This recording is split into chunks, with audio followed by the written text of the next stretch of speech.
Hello friends, welcome to my channel Gurukul IAS. आज बहुत ही interesting topic के बारे में हम डिस्कस करेंगे, वो है फ्लैग्स। बट उससे पहले ये वीडियो देखते हैं।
30 दिसंबर 1943 को अंडमान और निकोबार द्वीप समूह पे नेताजी सुभाष चंद्र बोस ने तिरंगा फहराया। ये एक आज़ादी का प्रतीक है कि अंडमान अब अंग्रेजों के कब्जे में नहीं है। आपको बता दें, विश्व के प्रत्येक स्वतंत्र राष्ट्र का अपना ध्वज होता है। यह एक आज़ाद देश का प्रतीक होता है। फ्लैग आप सभी लोगों ने देखे तो बहुत होंगे, बट क्यों फ्लैग्स हर एक देश का होता है? इनफैक्ट रेबल ग्रुप हो, एक्सट्रीमिस्ट हो या टेररिस्ट ऑर्गेनाइजेशन तक के भी फ्लैग होते हैं। तो आइए हम बात करते हैं फ्लैग के बारे में। But before we begin, let me ask you one UPSC 2023 prelims questions. Question कहता है, consider the following statement in respect to the national flag of India according to the flag code of India 2002। वो statement दो दिए हुए हैं। One of the statement says one of the standard size of the national flag of India is 600 mm into 400 mm, और दूसरा statement कहता है the ratio of the length of the height of the flag shall be 3:2। इस question का answer video के and में मिल जाएगा आपको, जहां पे मैं बहुत ही डिटेल में से कवर करूंगा।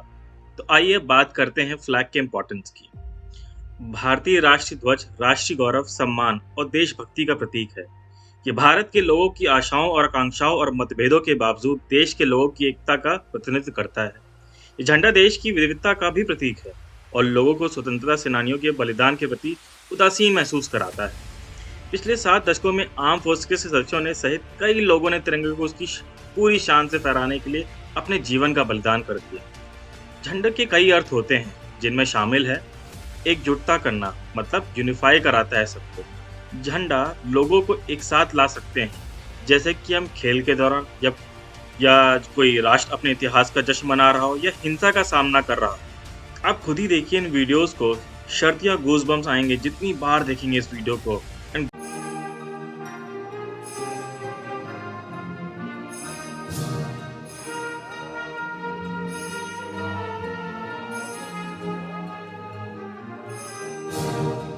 गौरव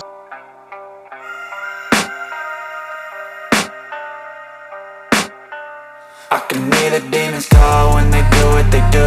And now I feel like taking off, find a place with a view. The pain is never gonna stop if it's controlling you.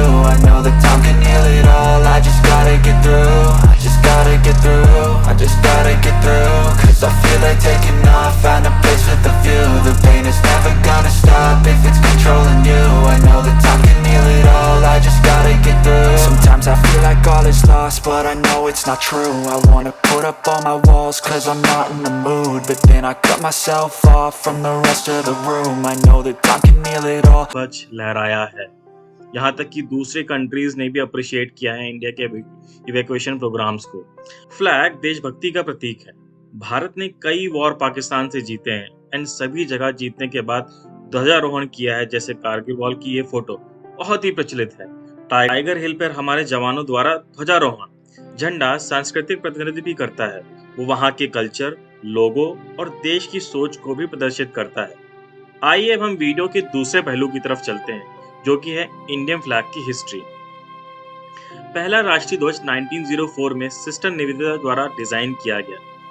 उन्होंने ध्वज भगवान इंद्र के हथियार वज्र के प्रतीक के साथ येलो और रेड कलर के दोहरे रंग के साथ डिजाइन किया था। रेड एंड येलो कलर स्वतंत्रता और जीत का प्रतीक है, जबकि वज्र शक्ति का प्रतीक है। इस फ्लैग के दोनों साइड वंदे मातरम लिखा है। फ्लैग के चारों ओर 101 प्रज्वलित लैंप्स थे। ऐसा कहा जाता है कि भारत में पहला राष्ट्रीय ध्वज 7 अगस्त 1906 को कलकत्ता, जो कि अब कोलकाता है, के पास पारसी बगान स्क्वायर ग्रीन पार्क में फहराया गया था। झंडा रेड, येलो एंड ग्रीन की 3 स्ट्राइप से बना था। अब हम बात करते हैं 1907 के फ्लैग की। कलकत्ता ध्वज के आधार पर green, yellow and red colours represent here Islam, Hinduism and Buddhism respectively.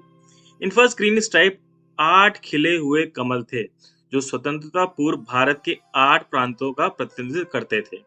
बीच में भगवा पट्टी पर संस्कृत में वंदे मातरम शब्द उकेरा हुआ था। इस झंडे को बीकाजी कामा और श्यामजी कृष्ण वर्मा ने मिलकर डिजाइन किया था। ये बाद में भारत के वर्तमान राष्ट्रीय ध्वज के लिए एक टेम्पलेट के रूप में काम किया। इसमें हम एक लोटस एंड 7 सप्तऋषि को भी, जो कि 7 स्टार्स का एक फॉर्मेशन है, वो देख सकते हैं। अब हम बात करते हैं 1917 की। 1917 में doctor Annie Besant and Lokmanya Tilak ने होम रूल आंदोलन के दौरान एक नया झंडा फहराया। ध्वज में 5 रेड और 4 ग्रीन स्ट्राइप्स थे। इसमें भी सप्तऋषि के 7 स्टार्स थे। इसके अलावा शीर्ष कोने में एक सफेद अर्धचंद्र और तारा था, और उसके दूसरे कोने में यूनियन जैक था, जैसे हम इस फ्लैग में देख सकते हैं। अब हम बात करते हैं उस साल की जब हमारे झंडे ने काफी कुछ आज के झंडे का स्वरूप लिया। साल था 1921। 1921 में पिंगली वेंकैया ने भारतीय राष्ट्रीय ध्वज को डिजाइन किया। ये झंडा इंडियन नेशनल कांग्रेस के नेता महात्मा गांधी को भेंट किया गया। इस झंडे को 1921 में अनौपचारिक रूप से अपनाया गया था। ये झंडा saffron white and green stripe वाला तिरंगा है। झंडे में एक चरखा भी शामिल है, जो भारतीयों को अपने कपड़े खुद बनाकर आत्मनिर्भर बनाने की गांधी जी की लक्ष्य का प्रतीक है। पहिया देश की प्रगति का भी प्रतिनिधित्व करता है। सैफरन कलर की स्ट्राइप्स हिंदू का प्रतिनिधित्व करती है, ग्रीन स्ट्राइप मुसलमानों का प्रतिनिधित्व करती है, और व्हाइट स्ट्राइप शांति और भारत में रहने वाले बाकी समुदाय का प्रतिनिधित्व करती है। नेशनल फ्लैग अडॉप्शन डे 22 जुलाई को मनाया जाता है। यह दिन 1947 में संविधान द्वारा वर्तमान तिरंगा को अपनाने की याद दिलाता है। स्वतंत्र भारत के राष्ट्रीय ध्वज का निर्धारण करने के लिए एक नेशनल फ्लैग के लिए एडहॉक कमेटी की स्थापना 23 जून 1947 को की गई थी। समिति के अध्यक्ष या कि चेयरमैन जो थे वो राजेंद्र प्रसाद, या आप कह सकते हैं उस समय के हमारे प्रेसिडेंट ऑफ इंडिया थे। इसके मेंबर्स थे अबुल कलाम आजाद, सी राजगोपालाचारी, सरोजनी नायडू, के एम मुंशी, डॉक्टर भीमराव अम्बेडकर। अब हम कुछ फैक्ट्स जान लेते हैं इंडियन फ्लैग के बारे में। The flag is a horizontal rectangle made of 3 rectangular panels of equal width. Top panel क्या है हमारा? केसरिया है, मिडिल पैनल है व्हाइट और निचला पैनल ग्रीन है।